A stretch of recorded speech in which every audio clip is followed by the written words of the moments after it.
So everybody can hear us, right? Seems to work.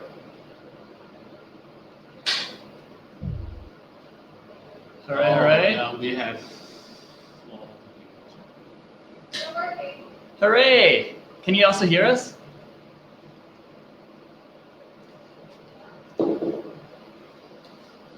Loud and clear. Somebody says loud and clear. Excellent. So this is all going to be streamed.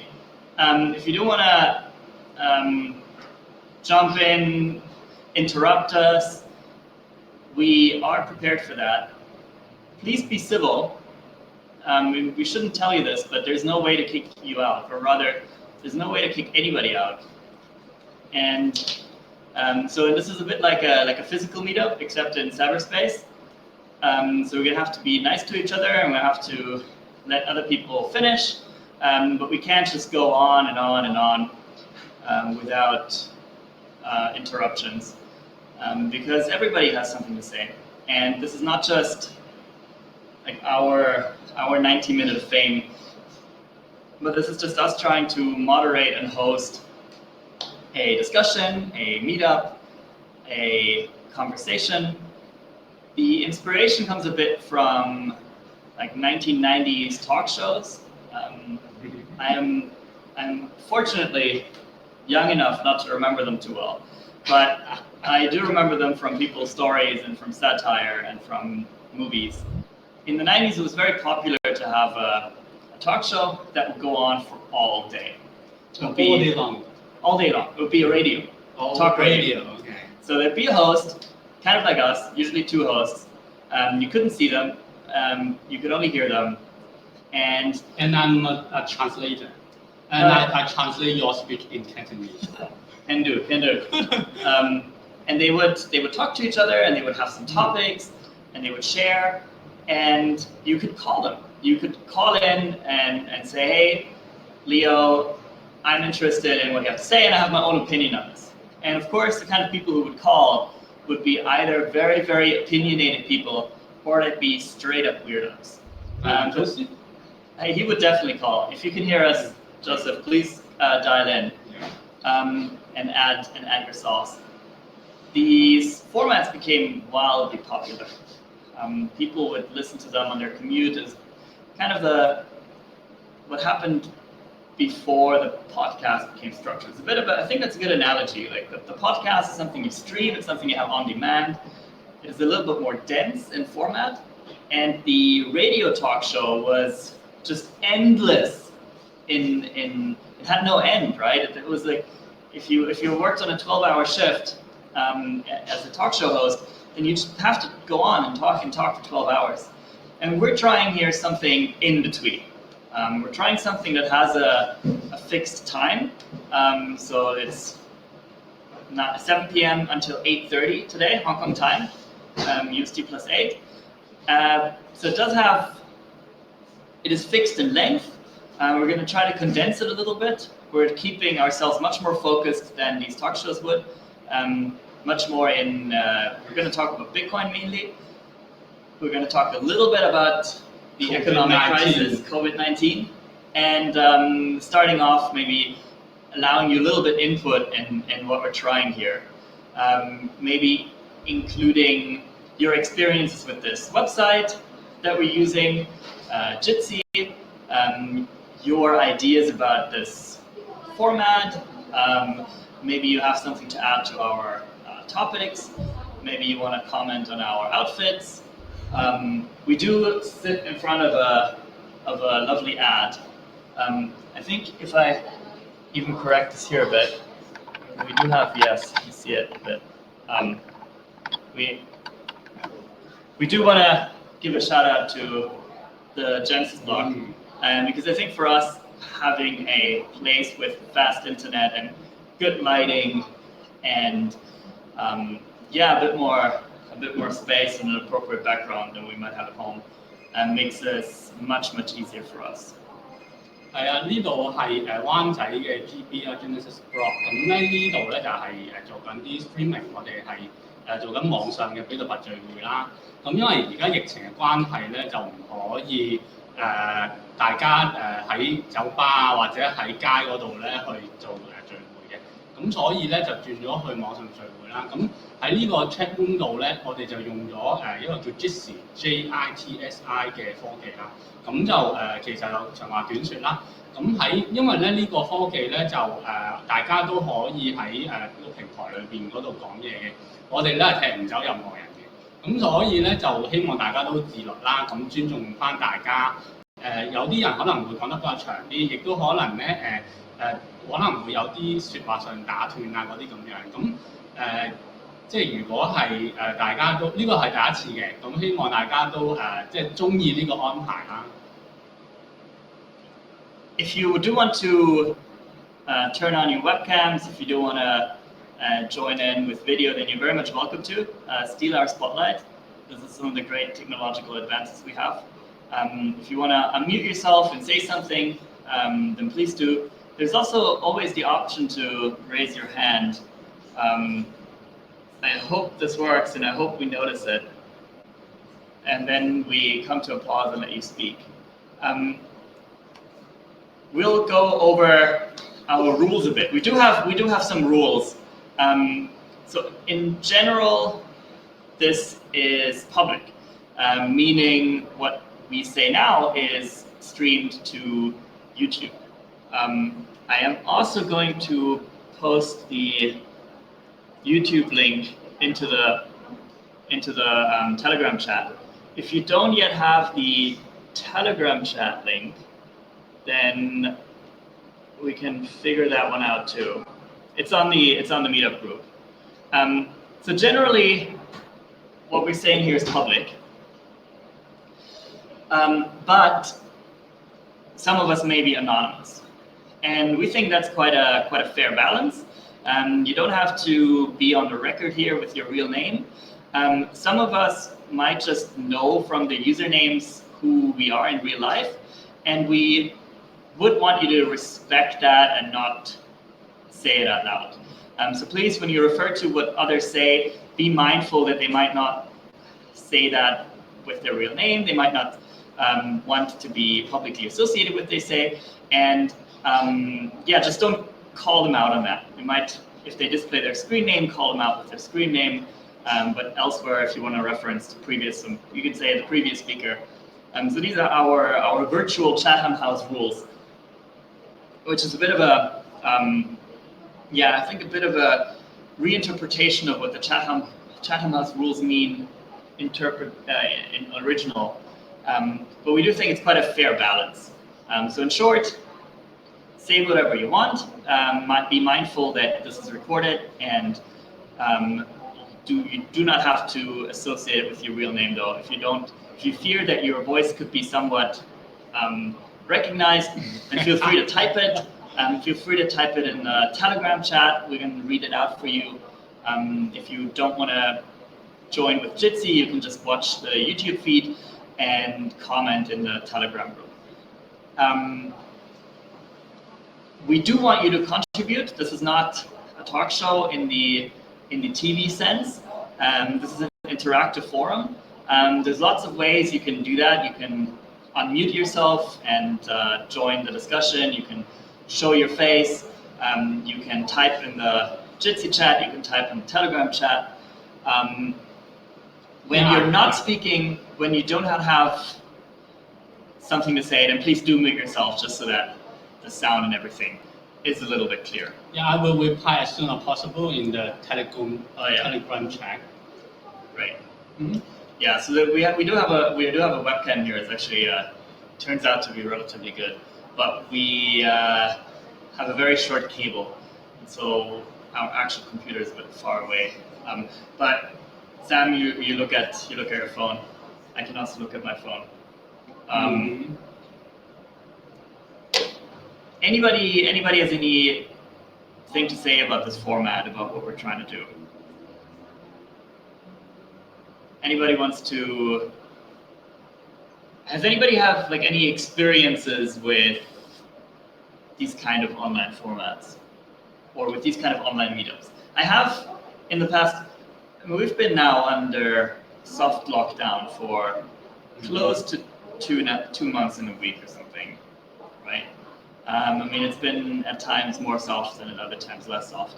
But especially in the last 2 or 3 weeks, I've attended quite a few virtual socializing events. Sometimes across time zones, sometimes simply across nations, or even just all Hong Kongers. And it's always been a lot more fun than I thought. Yeah, because a lot of people work from home, and when they meet, they will make use of the video conferencing tools. And recently, we heard that bad news from tools called, is it Zoom? ZOOM? Yeah. There's some privacy problem, and it's become more familiar. No, it's become more famous because everybody knows video conferencing can be dangerous. So here you can choose whether you want to show your face, let us hear your voice. Yeah, and Excellent. Hey and guys. we see, and you can put on some physical mask or some virtual mask. Yeah, let me introduce myself. I'm Sam, and this is Leo, and That's so amazing. and this is a virtual online Bitcoin Meetup. Hey, what's up? I can't hear you. What's your name? Diddler? Didier. Didier? Thanks for joining. That is an amazing mask. Yes. It covers your mouth and eyes perfectly. Yeah, pretty cool. I want such a mask. I think most importantly, with Jitsi, we don't have to download software. We don't have to infect our machines, just for the convenience of seeing each other. I think Zoom could easily have that feature too. Why not just join with WebRTC? But for some reason, it doesn't work. I'm not the expert of video conferencing, but when the consumer know that there's some bugs in some software, they simply just stop using it. So is what we see. So we know that Zoom has some update for the bug, but I don't know whether it works. Didier, you wanted to say something? No, nothing special for now. Okay, I just saw you raised your hand. Bullish on Bitcoin and Ethereum. Very cool. Really cool. So this is something you apply like directly on your computer, or is this an unknown Zoom No, it's feature? actually easy to use. It's from Snapchat. Okay, very cool. Just Google Snap Camera and you can plug it on Zoom or on Jitsi. Very cool. Yeah, I have the feeling that we're going to do this a little bit more often than just this one time. I do not think that Hong Kong is going to come back to normality within 4 weeks, at least not to the point that we can have large gatherings in pubs and bars. So it's not going to be our last meetup. We'll see. I think that's also our first topic. We're going to talk a bit about the world of how it's changing. We're going to make, we're not so much going to make direct predictions, but we do want to talk a bit about what you think is going to be massively affected by the changes.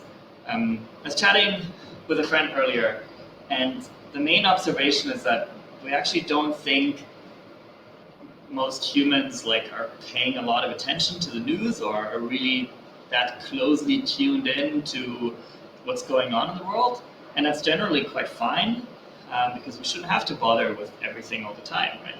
We should just be able to sit at home and enjoy our lives and focus on what we want best, which could be Bitcoin, or which could be our little swimming hobby, or which could be trains or cooking.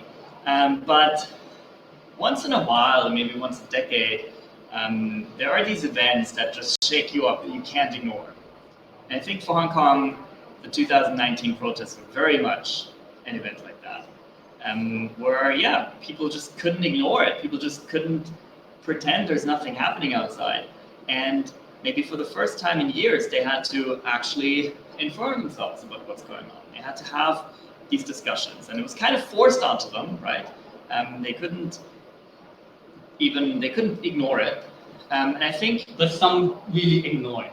Some of my friends, yes, I want to say it's real, because some say, oh, I don't talk politics, but you can't ignore virus, because virus is everybody business. So just be safe, wear your mask, wash your hand more frequently, and stay away.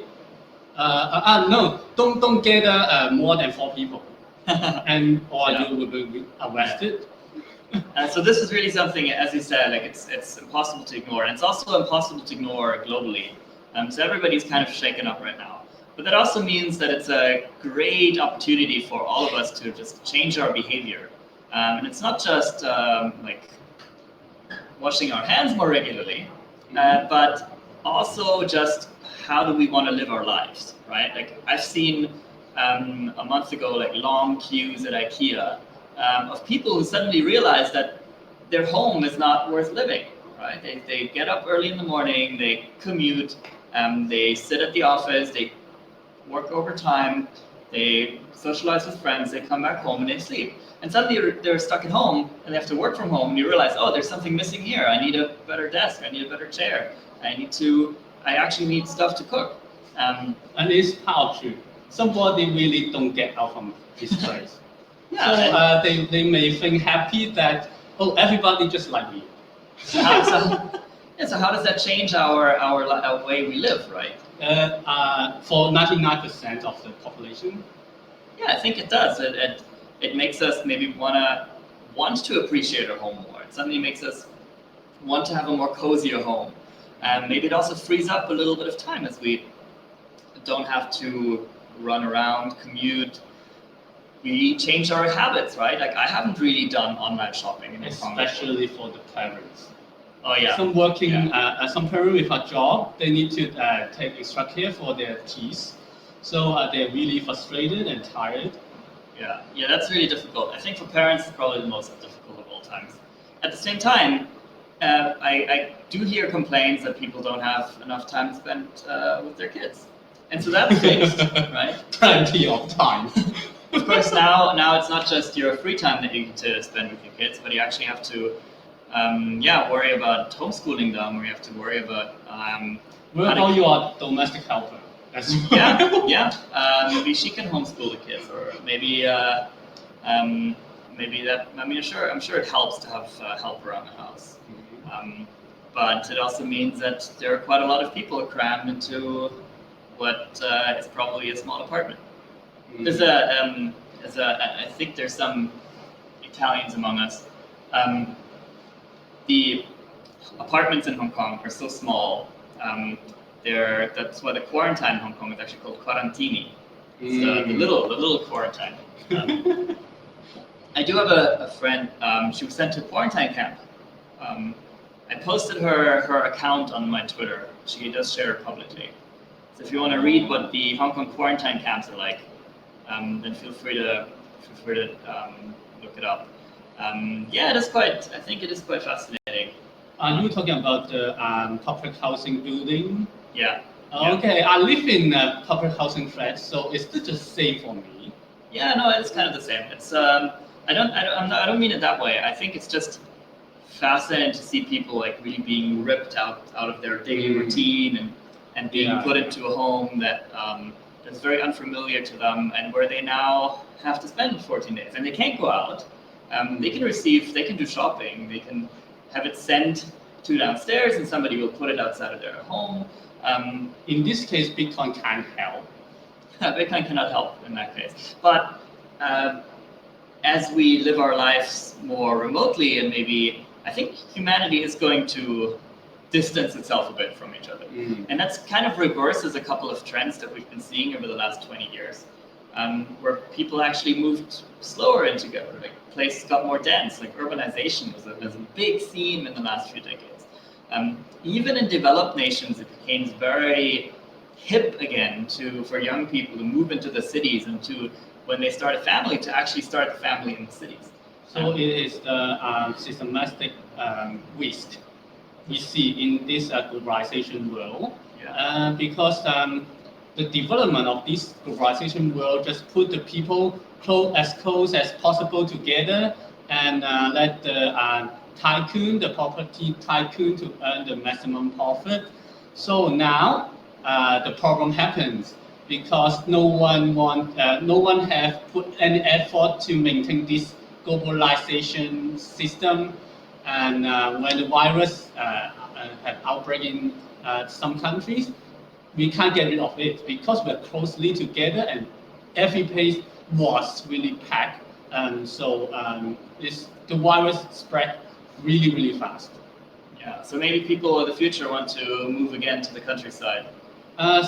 Already some have, but the majority of the people want to live in the town because of the higher quality of life.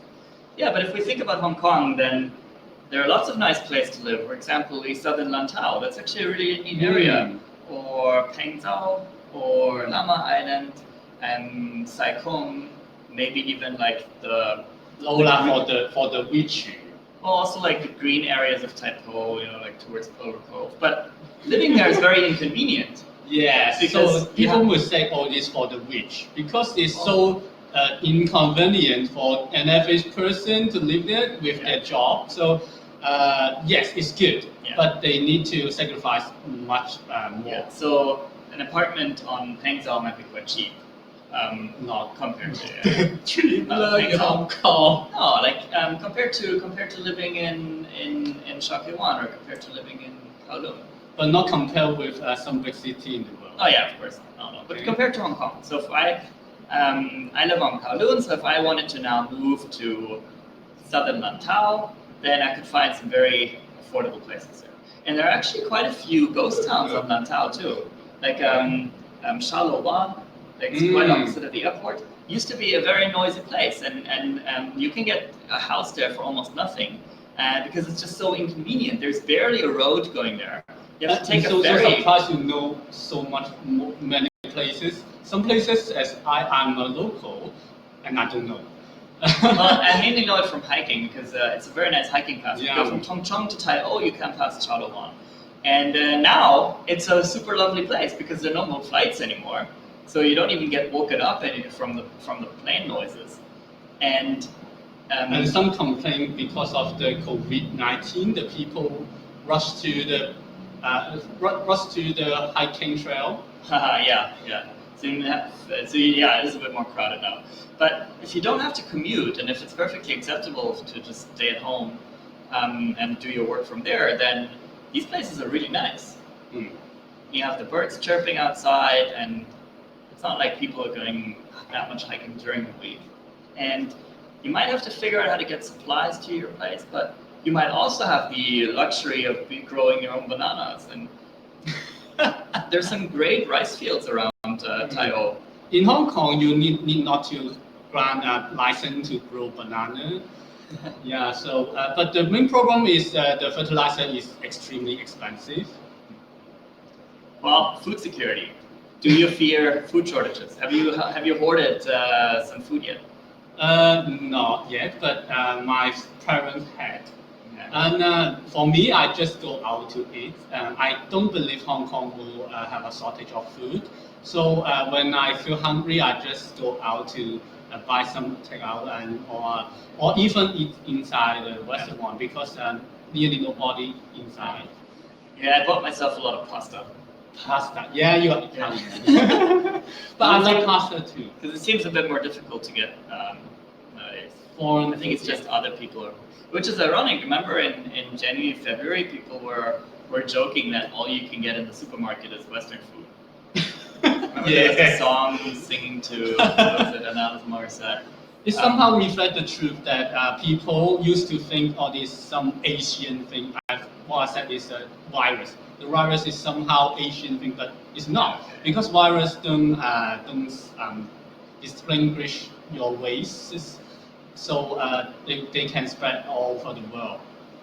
Yeah, of course. I mean, maybe it's a bit of racism that was playing in there too from the Americans and Europeans, thinking that. I mean, maybe not so much even racism, but just the feeling of like being, yeah, politically and economically superior, right? Or maybe just a feeling that they're, even if they're on equal footing as Korea, Taiwan, Hong Kong, they're just thinking, hey, these places are handling it just fine, and therefore we're also going to handle it just fine, without really looking at what it is that Hong Kong, Taiwan, Korea are doing to contain this so far with good success. So then nobody ever bothered to replicate quarantine, testing, the isolation, home isolation, stay-at-home policies, or even just, even just the public awareness, right? Wearing masks and washing hands. But wearing masks can be a very controversial topic. I can say is 2 months ago, many people from foreign countries think that they don't need to wear masks in Hong Kong, because if they listen to their government that healthy person don't need a mask. So that means this somehow the cultural difference, because the people in Hong Kong has gone through the SARS in 2003, so they think that it's very dangerous. So they can easily be convinced to wear a mask. But other people from other side of the world, they may not get how dangerous this contagion is. So they think that some may think that it's just like flu. It's just like flu, nothing. Yeah. Just like what Trump said, oh, she like flu or something. But it's not, definitely wrong. And now we see the infection in the Western world is going up dramatically. So we can say that it also changed the life in the Western country as well. Yeah, I mean, will massively change the lives there too. Mm-hmm. And people are also going to change their habits. Yeah. So what happened? You want to change? Would you do more thing with Bitcoin or not? Yeah, that's a good question, right? Is Bitcoin going to be one of the big winners of this? And so far, it doesn't look like. No, I think toilet paper is still too easy to produce. Okay. It's always going to be just produced at the margin, and what we're seeing is just short-term supply shocks. But then, yeah, I don't know about Bitcoin.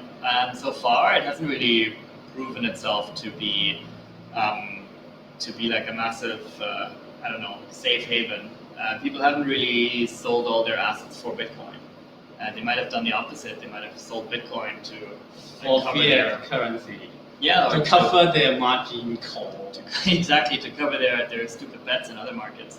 But maybe that's a very good thing, right? Like as we see institutional investors selling their massive bags of Bitcoin, people can buy them back, right?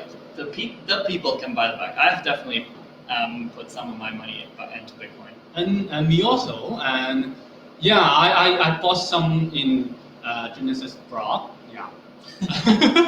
and yes, it's relatively cheap because of this coronavirus shock. So the people is selling Bitcoin in a panic. Is it March 12?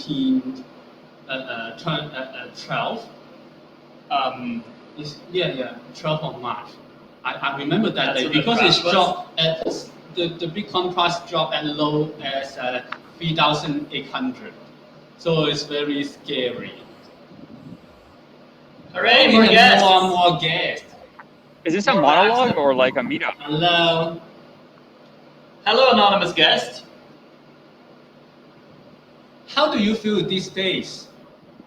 You're very much in the dark. That's very ominous. We like it. Yeah. This is like a true cyberpunk meetup. Yeah. Are you outside? Yeah, I'm by the water. Oh, cool. Yeah, thanks for joining. Do you have any thoughts on like how much Bitcoin is a winner of this or Losers. I mean, the great thing is that Bitcoin can't be infected by viruses. It is the virus. It infects other things. Yeah, Bitcoin cannot be infected with viruses. Bitcoin is a virus. It has Yeah, It can't somehow be I infected agree. by COVID-19. Yeah, no, it already infected us. I think Bitcoin's monetary policy is like super credible, right? Mm-hmm. And when we look at the mandate of the Federal Reserve, or when we look at the kind of pressure that European nations are exerting on the European Central Bank, then maybe Bitcoin is not a winner or a loser, but simply a rock in the store. Right? Rocks don't win, but it's important that they're not moving. And yes, somehow I agree with you that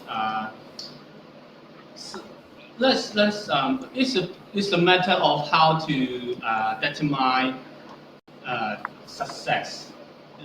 Some people may think that if the price go up to $1 million per Bitcoin, then Bitcoin is successful. Some may say that we just see the trend, the number of transactions, if it keep going up and more people using Bitcoin, then Bitcoin is successful. So it's a matter of how you determine success. You raised your hand, anonymous Bitcoiner in the dark. Success is the moon. Nothing less. Nothing less. Not one less. Yeah, all of success. success. Satoshi GB would like to speak. Yeah. It's all yours. Yes, it's your time.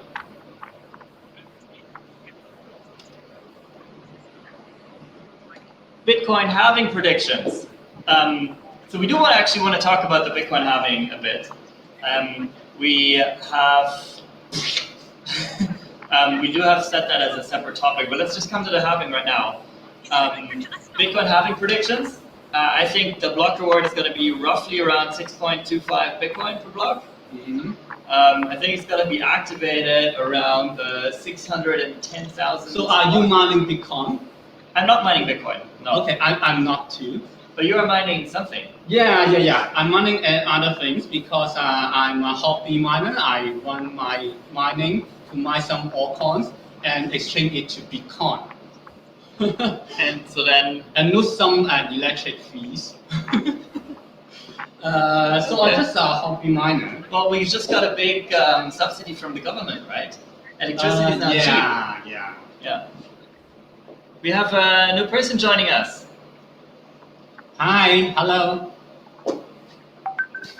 Welcome. Yes, welcome. Joining from Paris. Oh, Paris. Salut. Salut. I hope all is well with you. Yeah, very well. God bless. Very cool. Friends. Very cool. Yeah, so these online meetups are a great way to reconnect and to revisit meetups far away in the world. Just like Bitcoin connect everybody in the world with internet connection. Yeah. So I think that's really fascinating. So my parents, right? Mm-hmm. They had to be friends with their neighbors because those are the people you could talk to, and those are the people you could like spontaneously knock on the door at. It was rather difficult to keep in touch with your old friends from high school and your friends from college, and it was rather difficult, if not very difficult, to rally around certain causes. In Bitcoin, I mean, I don't need to know anybody around me, or I don't even need to have anybody around me. Don't need to fucking know. But I can be in contact with people from all over the world who I want to be friends with, who I have like chosen. I think that's really great. That's not so much something that's new as of this year, but it's something that I think is going to massively accelerate. We are a little bit limited in who we hang out. Your Lightning sticker. Yeah. Yeah, let's talk first about the Just halving. kidding. Let's talk about Lightning then after. Okay. So apart from the general jokes that we made about the halving, there is a constant supply of Bitcoin.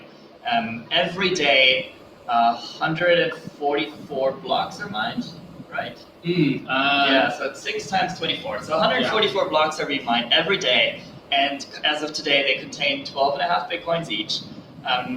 That's a lot of money that has to be that has to find buyers, and it has to find these buyers constantly, pretty much every day, right? Every day, the miners are selling their coins, and they have to find buyers for it.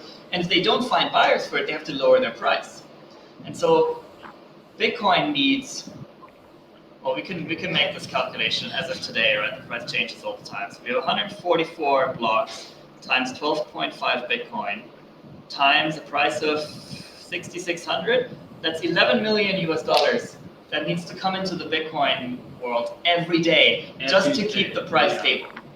And if it can't find these buyers, then the price drops. And I think that's the biggest thing to keep in mind when we think about the halving, is that this number just reduces in half. The number of people that like Bitcoin has to find, and the number of money and the number of dollars it has to find to just keep its price stable goes in half. So even if there's no big like bull run over the next year, the Bitcoin halving means that it is much less important that we have these new joiners to keep the price stable. And of course, it could mean in return that if we do in fact have more people, or if we even have a constant number, right? If this number of 11 million per day, if that's the number as of this week, then after the halving, we only have $5 million worth of Bitcoin every day to give to these 11 million. And so then the miners are able to rise their price, right? It's suddenly going to be a difference between... One thing I need to point out, and because not all the miner will sell their coin. Some, just like me as a hobby miner, they will keep their coin. But after the halving, I'm quite interested about whether the portion of the hobby miner and the institution miner. If the institution miners keep their operation, I think they're still the selling pressure of the Bitcoin price. So, but if after the halving we see more hobby miner get into it, we will see the good sign for the price of the Bitcoin, because the hobby miner tend to keep their coins. And we have one question or one point from Oriol. Hello, humans. Hi. Hello, welcome. Actually, I'm just curious about the recent reduction in the network difficulty. I'm guessing a few miners dropped off within the past 2 weeks, let's say. Any particular reason for that, or is anyone aware of why this is the case? Yeah, I sadly do not have any qualitative insights. It's mainly about the difficulty decrease. So partly, we do know that a lot of miners that have been added, they're very price sensitive. The difficulty has been massively increasing over the last half year, without the price so much being impacted. And I think this big crush in mid-March just kicked out a couple of miners. It's pretty fascinating to see how many are still left at this price level, like how profitable Bitcoin mining still is for them. We had the pleasure of having a speaker talk about a month ago at Eric Frostball's event about mining Bitcoin with excess gas from from gas mining and from oil mining. So these people mine with zero electricity, and he's still mainly using S9s, I think, Antminer S9s. So they're not super efficient, yet he doesn't have too much of a loss either if they, get covered in a landslide or going on fire, if in some other way are damaged. I wonder how much of the difficulty drop is related to lockdowns. Just how many mines are in remote areas, have for some reason experienced some kind of interruption, have for some reason, not being able to be attended to. We also know that, especially in China, mines tend to move around quite a bit. They sometimes, you put the entire mine on a couple of trucks and you move them wherever the electricity is cheaper. And if the entire country is on lockdown, and you might not be able to do that as easily. I do think that with electricity currently being so cheap, or generally energy being currently so cheap, Bitcoin mining also just became a lot more profitable. But yeah, super fascinating question. If anybody has like more detailed insights, please ask them. We also have a question from Didier about Binance acquiring CoinMarketCap. It does seem to be true. I don't think that was an April Fool's joke. CoinMarketCap did have an April Fool's joke, so why would they have two? But yeah, I haven't seen like any official confirmation. It's rumor. Yeah.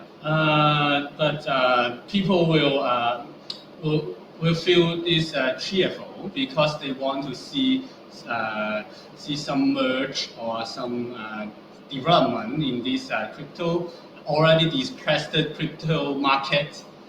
But we don't think it's to be true. What would the main benefit be for Binance to buy CoinMarketCap? Maybe the Bitcoiner or the crypto traders. Maybe it can pop up the market a bit. Yeah, I wonder how much control over a site like this is important. And CoinMarketCap is fascinating in that it theoretically is not exactly a site that you would associate with network effects or that you would associate with, just being an authority, right? Like, why would CoinMarketCap be cited as an authority over, for example, CoinGecko? But somehow it is. Somehow it is like the number one source. It's like the number one websites for, listings of arbitrary values of. I mean, what does the concept of market cap mean anyway? Shitcoins. Pushing shitcoins. Just saying. No, Yeah, shitcoins. Pushing shitcoins. Yes. We're not saying shitcoins in this chat. I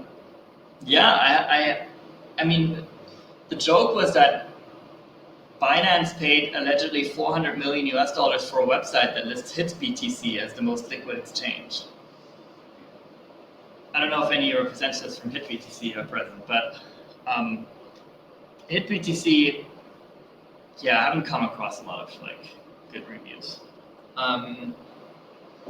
The data insights are valuable.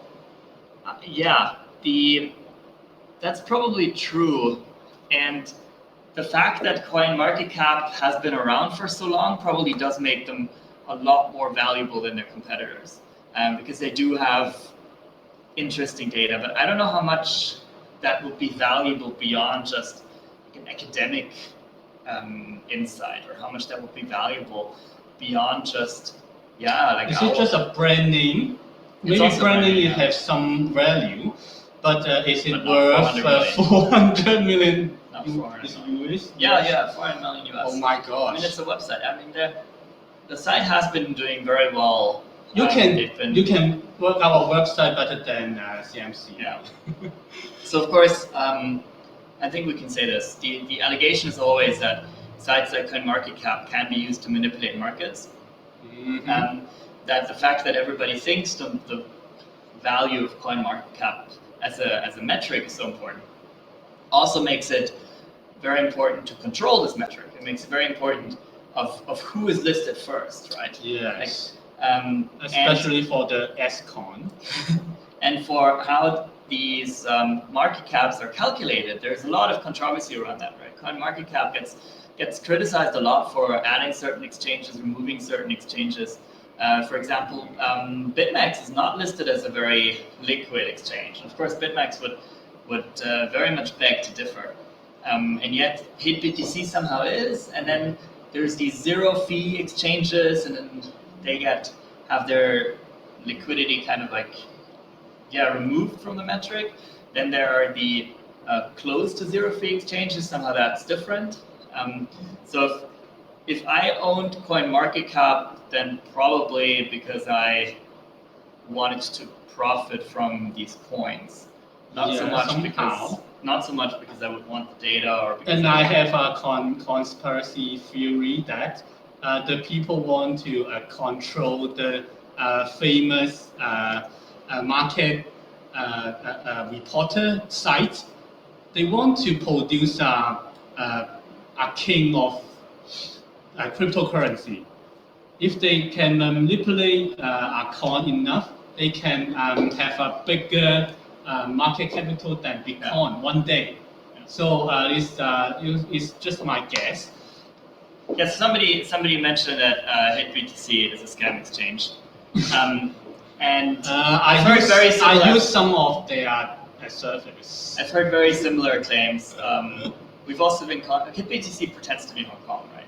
Mm-hmm. And we've also been contacted by people who have not so pleasant experiences with them. None that I would really call a scam. Like none of these complaints that have been raised to us really comes to the point where I'd say HitBTC is definitely a scam. But there is certainly unpleasant customer experiences.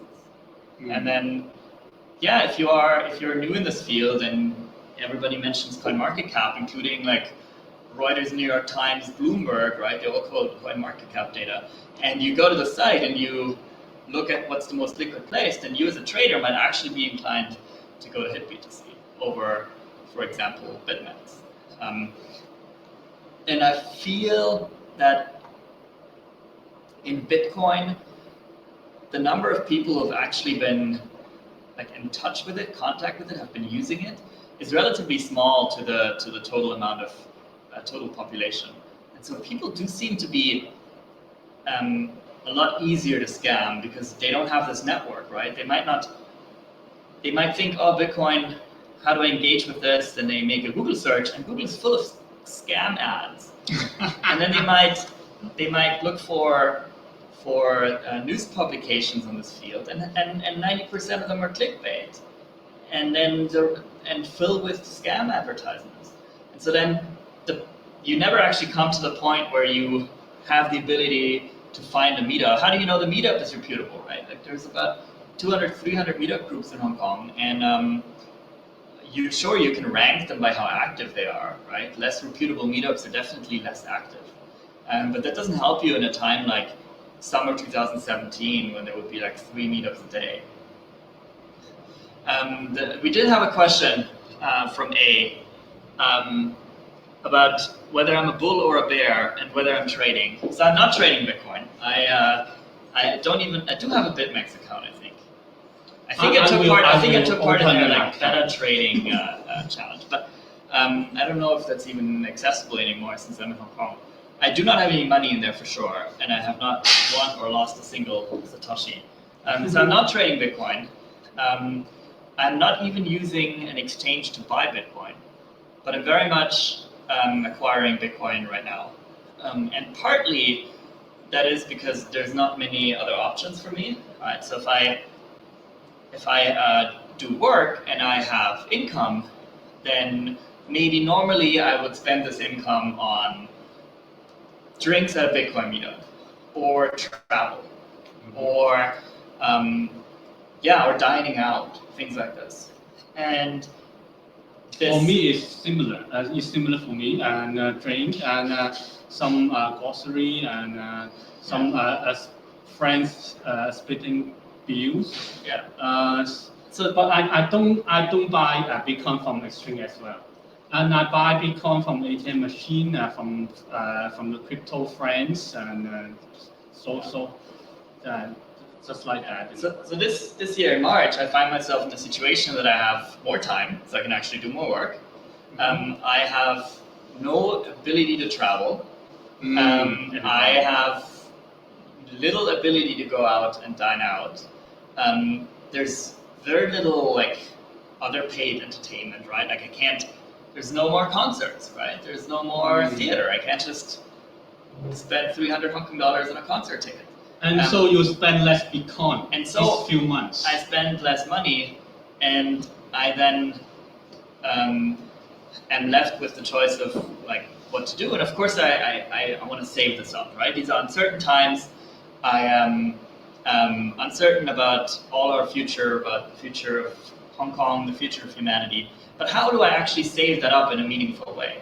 And partly, I was mentioning earlier about pasta. Right? Pasta is luckily not very expensive, but ironically, I think it's not a good investment for sure. You wouldn't be able to sell that again on the market. Nobody's gonna buy some pasta, second-hand pasta. But I do think that prices are going to go up. I do think that supply chain disruptions create shortages in one place and oversupply in another. Mm-hmm. And if you're on the receiving end of that, then suddenly you're actually going to have to pay more for your regular food. And I can see that already a little bit in that my supermarkets, they no longer have like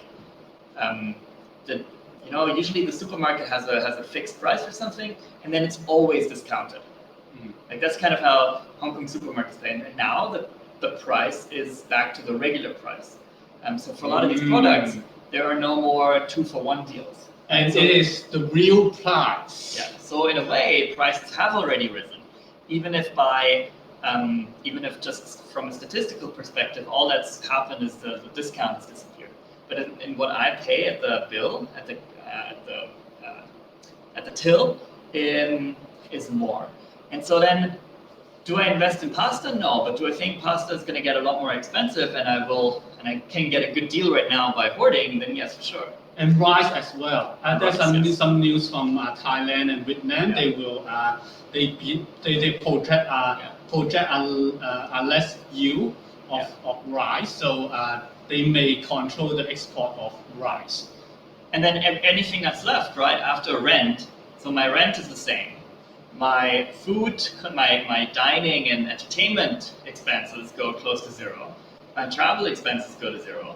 Even the amount of money I spent on commuting. So you have money to buy Bitcoin. So now I have to put that money somewhere, and I put it in Bitcoin. Like I really don't see any other alternative. I get it. I get your point. And I have to say, it's now April 2nd. I actually wanted to do a short trip after Bitcoin 2020. I was quite looking forward to going to San Francisco, joining the Bitcoin 2020 conference, maybe get a skateboard signed by Tony Hawk. And of course, none of this happened. I mean, we knew in early March already that this would be very unlikely to happen. I think March 2nd, coming back to Hong Kong, that was pretty clear at this point that this was the last trip, and maybe I shouldn't have even taken that one. So, did not buy my flights to California, did not book any hotels or Airbnbs, and bam, that's like a 0.1 Bitcoin right there. Just a flight. I was in Japan February. I remember that I'm not allowed to get into Taiwan because they have banned the Hong Kongers. So I changed my trip to Japan. They still welcome tourists at that time. I mean, 2 months ago. So this was my last trip this year, I think. QWERTY, maybe if you can expand a little bit on. I don't have time to read the article right now, but I'm quite curious of like what these layer 1 technologies are that have like full vertical integration. Like what are they vertically integrated? Does layer 1 technology mean they invested in a blockchain? Is this the link chain? L1? Layer 1 technologies of BTC mining company. Oh. Yeah. Is this an advertisement? No, I mean it's part of a discussion. Okay. Sadly, I've not read that article. I do not know exactly what's meant. Yeah, layer 1 technologies. We can read the article now, or we can like share it. Jitsi has a fun feature where you can share a YouTube video. It gets really trippy if you share the video of the current stream that's also on Jitsi. We're not going to do that. We'll leave that as like a kind of fun home exercise when you play around. I see Joseph. Is it Joseph? We don't know. There's full anonymity here. No. Everybody can be Joseph. Yeah, if you want to be clear. Joseph, then please just pretend to be anybody. I think it's not really unfair to anybody's privacy to impersonate somebody else. But anybody can join. Yeah. We do have 30 minutes left. We have talked about the virus. We've talked about the economy. We've talked about the halving. We've talked about being bullish. We have not talked about Lightning yet. So there was a bit of news this week, completely drowned in all the other virus news. But it's called LSAT. I think it's called LSAT. So Lightning Labs launched a product called LSAT, which attempts to be a authentication feature for the internet. So how do I log into Jitsi? I don't. Anybody with the link can join, and anyone with the link is admin. But wouldn't Jitsi be valuable if I could log in, right? And then username passwords are kind of the best thing that we have right now for authenticating ourselves, but they very much have their limits. And some of these limits include having to remember them, or having to put them in a password manager. Then suddenly, whenever you want to log into somebody's new machine, you have to actually give them like the full access.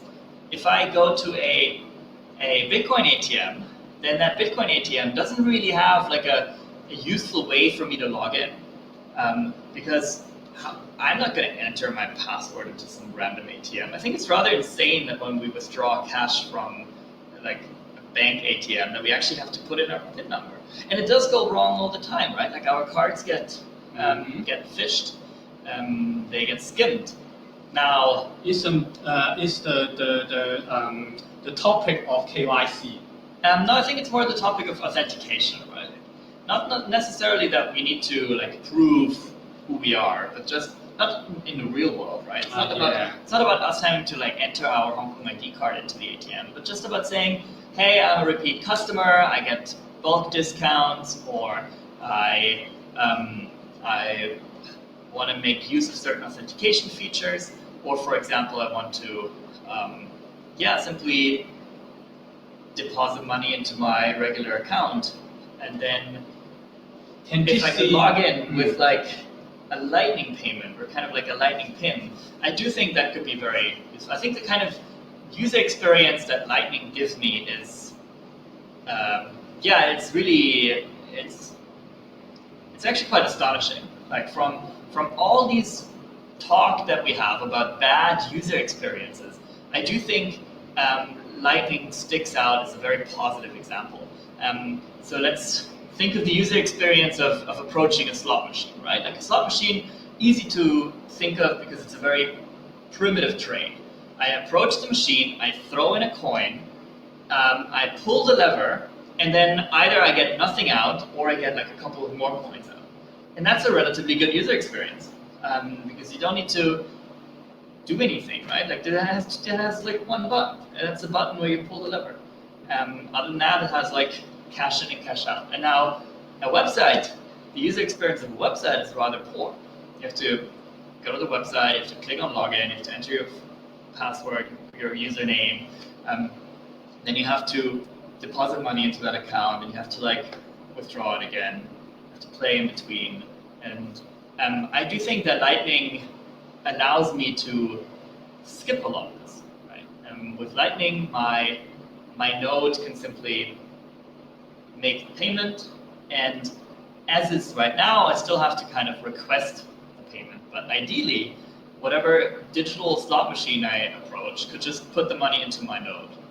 And with LSAT, the idea is that we can replicate this positive user experience and simply approach any kind of computer, any kind of screen, scan a QR code, and have ourselves authenticated without fear of phishing, without fear of like replay attacks. We could go to a travel booking site, like to a ticket machine, and just say, I would like to buy a ferry ticket. Ferries are closed, by the way, in Hong Kong. We cannot take a ferry anywhere anymore. But we assume a world in which ferries still exist. And we go to the machine and we just purchase our ferry ticket with Lightning. Now, how would this user experience look like in the physical world? It's quite positive, right? You put in cash and you get a ticket out. But if you wanted to make this now electronic, the user experience becomes horrible because you have to log into the terminal. And you some have to will like, argue that you no need to log in if you already log in in the app, but you still log in at the beginning. You need to log into the website. You need to enter your credit card details. Yeah. Horrible on your phone. You need to then download this this ticket, and I think with Lightning, you would be able to just go to anybody's computer or even a terminal, make the payment kind of like with a 2-click on the screen, and then use the same node to later authenticate yourself. So then when you actually enter the ferry ticket, all you need is like access to the same node, and you say, hey, it's me. I mean, I have here this proof of payment. Or if you don't have access to the internet, then you could just immediately download the ticket. Tokenization. Yeah. Can I say that? It's made I think tokenization. if we want to reclaim the word tokenization, that's a great opportunity. So they do in the LSTAT description, they do call it tokens. They do say we have authentication tokens. It's a real-life transaction-based tokenization example. Yeah. No, I think that's probably a great way to think of it. The application they're envisioning has more to do with API tokens, and maybe for an API, maybe for a machine, it's even more relevant because we can, yeah, sure, if we have to, we can just still print out the ticket, or we can keep it on our mobile phones, kind of like Google Wallet or something. But a machine, how does a machine like carry a ticket? And we use tokens, and we have all this infrastructure in place to generate tokens, distribute them. It's a lot of manual labor. It's also a lot of like sensitive data handling across machines. So what if our server, in the same way that it comes with SSH, simply comes with a Lightning node, and we can just use that Lightning node to acquire API tokens, or to just to say hello to each other on the internet. These are just ideas. If I do see a comment here, a question from A. So April 1st was yesterday, but we're still gonna discuss it for fun jokes. So should Bitcoiners bail out the rest of the world? And I'm actually pretty sure this is gonna come up, right? If Bitcoin, maybe not with Binance or BitMEX, but there are going to be business models that massively profit from the epidemic. And that's maybe online conferencing. Maybe that's online entertainment, right? Like we see Netflix doing well. We see Zoom doing well. I do much Netflix at home. We see VPNs doing well. We see online shopping doing very well. We see other businesses just doing catastrophically, right? Like, you do not want to own a stake in a cruise ship company today.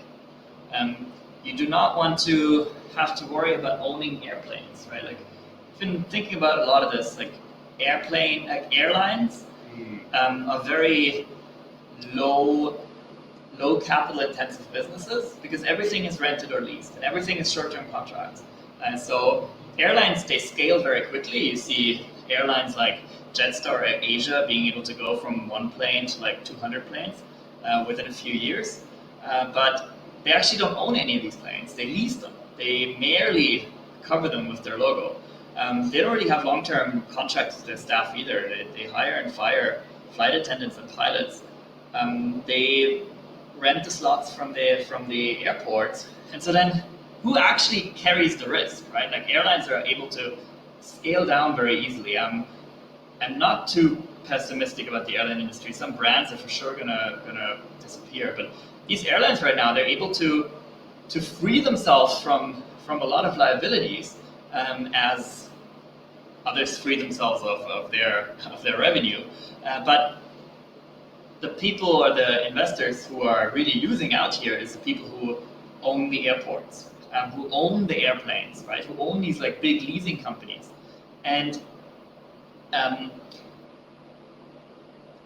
Bitcoin or Bitcoin exchanges might actually be, so currently, I don't hear from anybody saying that their Bitcoin exchange is like doing massively well because of the epidemic. Like I don't hear that. But I do see that Bitcoin exchanges already today are much better suited to this kind of work environment. They're already much more global. They have a much more distributed workforce. They're not. Their customer support is not physically tied into a single warehouse anywhere that's affected by a shutdown. And yeah, we've been admiring like Binance or BitMEX quite a bit for being able to smoothly build a business model around not being anywhere really, not tying your staff to any place, and partly that allowed them to now just continue as usual, right? Like I'm not aware of like Bitcoin exchanges having to massively change their operations just because people are now working from home. But I do see banks struggling a fair bit. Banks that have that actually don't even have the infrastructure in place to let people work from home, because there's a physical machine somewhere and they have to be at that physical machine, and you can't remotely log into this machine. You can't use it as like you can't use it like on the because workspace. people still need cash. So those ATM machine and for the teller, Yeah. it should be working. I mean that too, but so partly a lot of interaction with banks is in fact still over the phone and or in counter, right? So that's definitely a problem. And when you call your bank, you're not calling some person who's working from home. You're calling a call center, and this call center is going to have massive difficulties distributing itself as people work from home. So I have heard complaints that just anybody who has a call center right now faces these really problematic shortages of workers, which is very ironic, you could say. Also, because people are also unemployed. So then, should Binance and BitMEX then bail the banks out? Of course not, right? Why would we encourage these kind of business models that just aren't agile enough to react to a changing world? And yet, it is the kind of political reality that we might face ourselves. And of course, you can't just go to BitMEX and Binance and like include them in your bail-in plan. But we might see political pressure on the kind of industries that are doing financially well. We do see a lot of pressure right now on companies like Amazon that are seen as profiting from price gouging, whatever that means, or that profit from simply having this massive inflow of new orders, making a lot of money. Even from a shareholder perspective, being able to avoid a lot of the crashes that the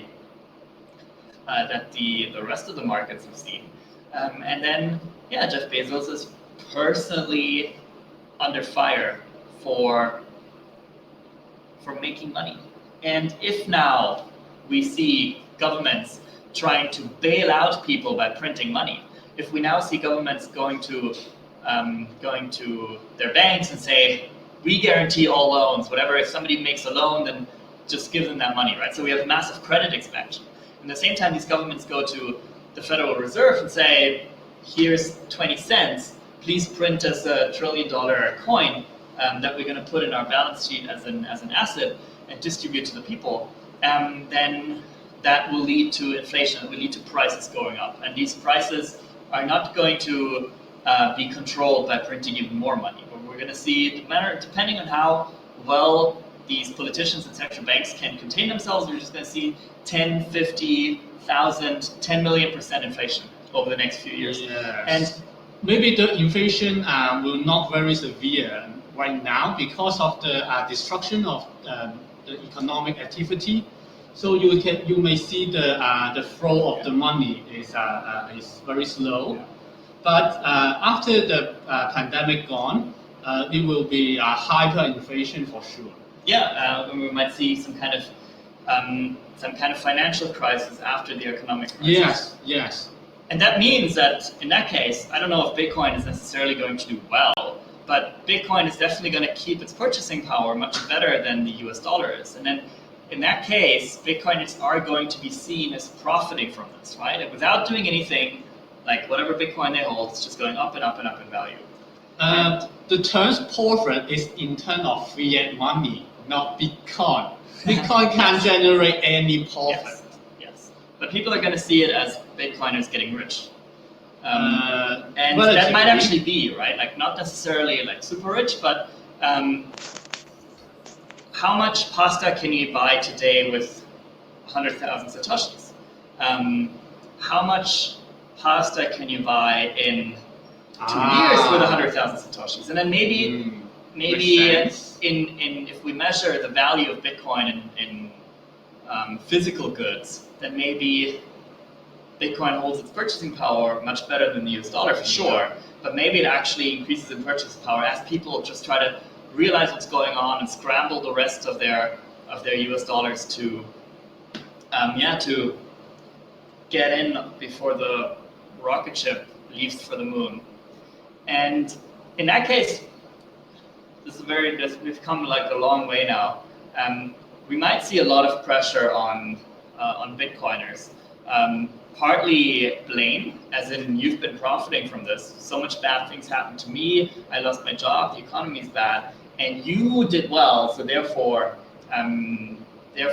you're at fault. Well, we not did well. Well, not yet. Up to now. No, but if what we're fearing comes true, and they we might are not profit from anything because everything is depreciating. Yeah. And the pasta depreciating less severe than the fiat money. But if your 100,000 satoshis can buy significantly more pasta in a year or two than it can now, And we should think negative in order to let us save. while everybody else's salary actually allows them to buy less and less pasta, then there is going to be political pressure on Bitcoiners to pay their fair share. And that's partly going to be just decided, right? It's just going to, like, if you keep your Bitcoin on an exchange, they might just one day be converted to, we used to call them war bonds. Maybe we can keep the word war bond, but maybe they're like COVID bonds, right? So the government, in the times of crisis, issues bonds. And they did that in World War II and in World War I. The government would say, we need to desperately raise money because weapons are expensive and coffins are too. And so we're now going to borrow money with this special bond that we emit. It pays a certain coupon, and everybody says, of course, you're stupid. I'm not going to finance a stupid war. And the government says, well, unfortunately, you don't have much of a choice, but the balance in your bank account has been converted to a war bond. And the same thing can very easily happen as well to Bitcoin, right? Like the Bitcoin you have in your exchange just gets converted to some kind of COVID bond, and the value of that COVID bond is more or less arbitrarily defined by inflation. And I very much fear that. I fear that not just the political pressure, but also if it's really true that there's like 1 million Bitcoin in Coinbase alone, that taking these 1 million Bitcoin from Coinbase has quite a disruptive negative effect on the whole Bitcoin economy. Imagine 5% of the global Bitcoin supply is suddenly owned by a single entity. The amount of damage that comes with that, I think, is quite severe. I get your point. Yeah. So then, but let me think. Let me think of something about the exchange. Maybe this crisis, this coronavirus crisis, will hurt exchange in some way if the people don't want to put their coins in the exchange. Yeah. It's also if they can get hurt if the people lose the confidence of the exchange and they get the coin from the exchanges. So I don't think exchanges can profit from that at pandemic. It's uncertainty here. So it's great that we're able to foresee that a little bit. It's great that Bitcoin allows us an easy option out, right? Like if you own a significant amount of Deutschmark in the 1920s, then withdrawing that is actually quite difficult. And actually, if you want to withdraw US dollars right now, that might also be quite difficult. First countries already implementing like cash controls, and other countries already have these cash controls. If you're going to Europe or the US, you're trying to withdraw more than like $500 US at a time. It's actually just physically difficult, right? Like a US ATM. Some country illegalize some payment activity, just like if you pay more than 10,000 euro in a payment, you will be jailed. So then you just aren't physically able to withdraw your money from a bank, and then you aren't able to really prevent it meaningfully from being converted to a war bond. And Bitcoin has this capitalism. It is wartime capitalism. Wartime. Okay, and, so and wartime Bitcoin, president. You know, a single Bitcoin transaction, it has the same byte of load on the blockchain as no matter how much Bitcoin you're withdrawing. So you're able to do that relatively easy. A is asking another question about like gold-pegged crypto as tethers XAUT. I am very skeptical on these as like a means of escaping war bonds, or as a mean of really providing something significantly better than existing paper gold, because there is some massive storage facility somewhere, and that's going to be located in some country with laws and governments and probably a lot of COVID cases, and this government is going to need a bailout too, and this government is going to assert pressure on whoever is running this on this vault to bail in their customers.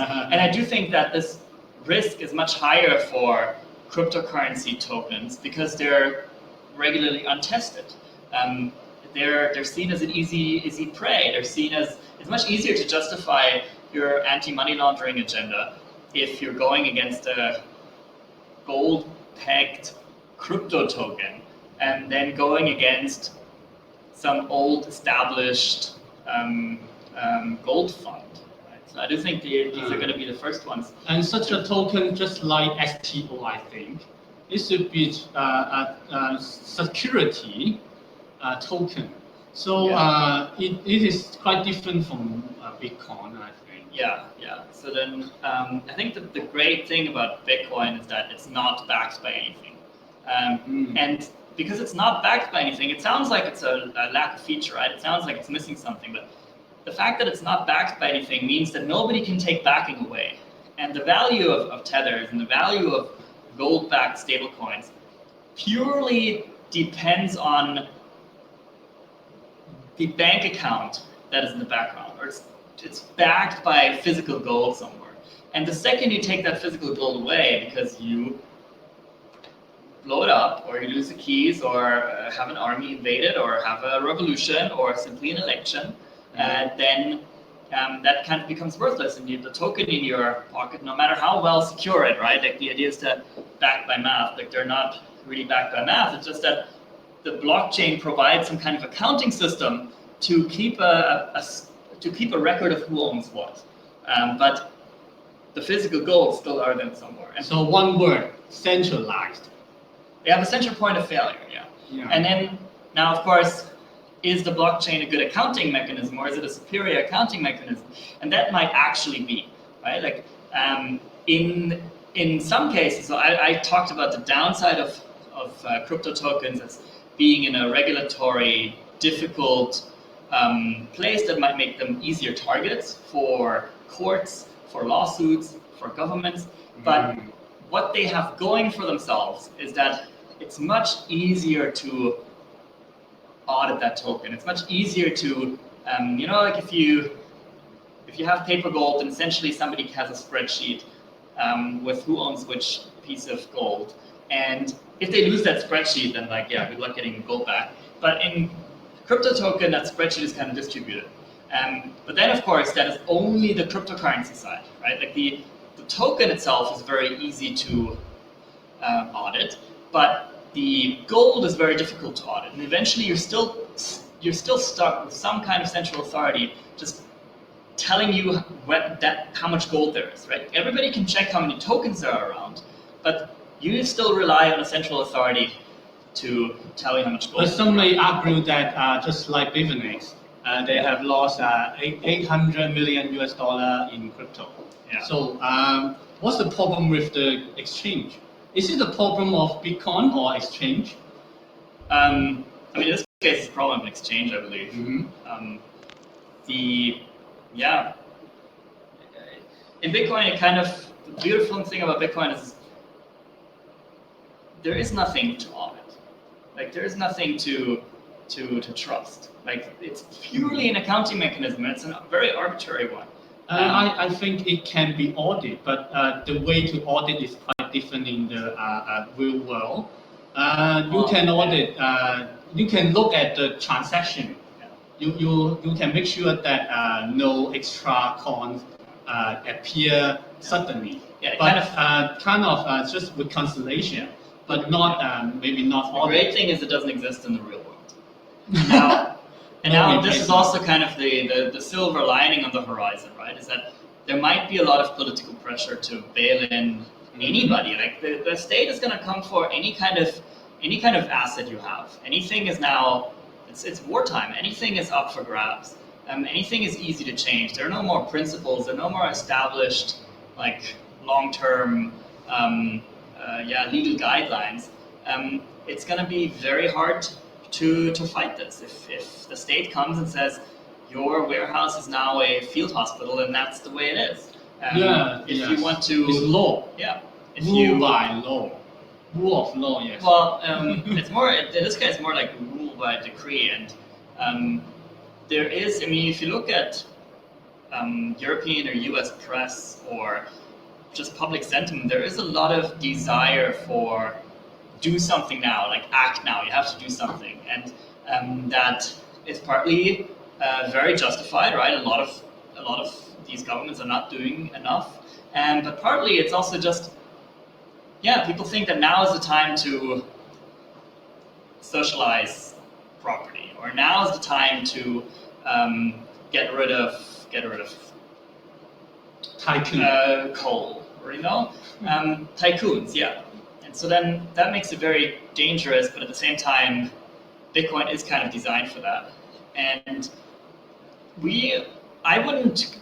so Eric Fosco, he talks about the Bitcoin black market, as in the Bitcoin goes through a couple of phases. And the first phase is the honeymoon phase. It's kind of like we just met and everything's lovely and everything works well, Bitcoin's going up, everybody's getting rich. The state doesn't notice or the state doesn't care. And at some point he predicts there's going to be a black market phase. And this is something where I've always felt that maybe he's going to be wrong. Maybe this doesn't have to be. Maybe the state just acts too slowly to be able to, by the time they want to make Bitcoin illegal, they're not going to be able to. But suddenly we do find ourselves in a situation where not only might the state and a significant portion of the population want to make Bitcoin illegal, they also have the political capital to do so. They might now find themselves in the position that they say, we need to seize the industry. We need to seize the money. We need to get production of masks under our control. And to seize any kind of capital, they're to say, hey, we take the Bitcoiners. But I see the other side. The official in the state may want to own Bitcoin because they know how valuable it is. Yeah. So that's why not all the people in the state will Yeah. say because should be illegalized. Yeah. But I don't because know. they will own it. Yeah. But I don't know if we want to rely on corrupt politicians to save us from this. Not really corrupted, but some smart and Yeah. and I don't know how to describe. Some smart guys will get into Bitcoin. Well, I do think also that Bitcoin is made for this fight. That Bitcoin will stand a chance.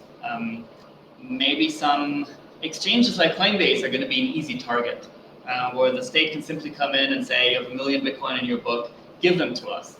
But then what the state still has to do to turn that into a profit is keep a market alive. They still have to allow a Bitcoin market to function to be able to sell these Bitcoin for productive assets, right? So there's going to be, let's take the United States as an example, because we always do, not because they're super relevant. They seize Coinbase's money. And they seize that because they need something to trade with. Now, there's something that they cannot seize. They cannot seize factories overseas. They cannot seize the masks in China. They cannot seize your mental competence. And so they have to trade for that. And they've inflated their US dollar. It's no longer worth anything. And in that situation, they will take whatever they can to trade. They might steal your gold. They might steal your productive assets, machines, and they might steal your Bitcoin because they can then trade them for something that they need. But in order to do that, they still need to keep those Bitcoin, like the Bitcoin market, somewhat functional, because nobody's going to buy from the United States something that they can't like use for themselves, right? Mm-hmm. So I think that's like kind of like a fascinating little contradiction, that if you want to steal Bitcoin and make them illegal, make the ownership of Bitcoin illegal, you still need to keep the market of Bitcoin alive, which just is like a bit of a what contradiction. they did in 1930s. They make gold, the ownership of gold illegal. Yeah. Really? Yes, it did, for private individuals. And of course, they envisioned a world where only central banks are trading gold with each other and use that for the reserve. The other part is that mines are a very easy target. So if you have a large Bitcoin mine, the state is just going to take that and make their own Bitcoin. Mm-hmm. And hopefully they're not going to use those mines then to censor Bitcoin transactions. And hopefully China don't do that.